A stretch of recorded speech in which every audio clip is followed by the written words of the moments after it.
இது எல்லாத்துக்குமே இந்த இதுல ஸ்டாண்டர்ட். ஒரே ஒரு விஷயம் என்ன தெரியுமா மேம், நிறைய பேர் நான் பார்க்கும்போது இது அந்த ஃப்ரூட்ஸ் அண்ட் வெஜிடபிள்ஸ் சொல்லும்போது, இப்போ நார்மலா நம்ம இந்த சவுத் இந்தியன் டயட்டுக்கு வந்து மேபி யூஸ்ட் ஆனவங்க என்ன சொல்லுவாங்க, இட்லி தோசை அந்த மத்தியானம் சாதம் சாம்பார் அந்த ஃபுல் மீல்ஸ் அது சாப்பிட்றவங்களுக்கு சாப்பிடுவாங்க. வந்து infuse more of veggies and fruits அப்படின்னு சொல்லும் போதே எங்களுக்கு அப்பப்போ பசி எடுக்கும். அதுதான் நேச்சர் இல்லையா? ஆக்சுவலா ஃப்ரூட்ஸ் இது சாப்பிடும்போது ஒரு ஹங்கர் கெட் ஸ்டிமுலேட்டட். அதுக்கேத்த மாதிரி நம்ம maybe the quantity of fruits can be increased இல்லைங்களா? Yeah of course. பட் எல்லா ஃப்ரூட்ஸுமே வந்து நம்ம ஃபுட்டோட சாப்பிட முடியாது. இல்ல ஃபுட்டோட சாப்பிடணும். இன்ஸ்டெட் ஆஃப் லைக் அந்த காம்போசிஷன் ஆஃப் ஃபுட்டு வந்து குக்டு ஃபுட்டை கொஞ்சம் கம்மி பண்ணிட்டு lot of fruits and veggies எடுத்துட்டு மத்தியானம் நீங்க குக்டு ஃபுட் எடுத்துக்கலாம் அப்படின்னும் போது அப்ப நிறைய பேர் வந்து அந்த எனக்கு அது ஃப்ரூட் சாப்பிட்டா பசிக்குது, எனக்கு பசி அடங்கல அப்படின்றது நிறைய பேரோட ஒரு இதுல இது என்ன இருக்கு. அப்படின்னா நிறைய பேருக்கு வந்து பசினா என்னன்னே தெரியல. ஆ, என்கிட்டயே நான் வர நிறைய பேஷண்ட்ஸ் வந்து எனக்கு வந்து நான் when they put them on diet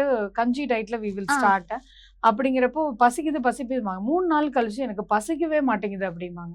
அப்ப முதல் 3 நாள் அவங்க சொன்ன பசி என்னன்னா பசி it's like we are used up of eating that quantity at that particular particular time. Time. So it's ஒண்ணு. மைண்ட் இன்டியூஸ்ட் ஆமா. ஹங்கர். ரெண்டாவது இவங்களுக்கு அசிடிட்டி இருக்கிறதே இவங்களுக்கு தெரியாது. தெரியாது. அந்த அசிடிட்டி ஃபீலிங் எப்படி இருக்கும்னா பசி மாதிரியே தான் இருக்கும். இருக்கும். It's more or less like வந்து நிறைய பேர் வந்து இந்த அசிடிட்டி வந்து பசி நினைச்சிட்டு எனக்கு பசிக்குது பசிக்குதும்பாங்க.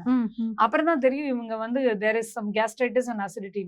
அதை நம்ம கரெக்ட் பண்ண பிறகு அந்த பசிங்கிறது இருக்காது. இருக்காது. உண்மையான பசிங்கிறத வந்து I have seen only with patients those who undergone a fasting for days together. True, absolutely.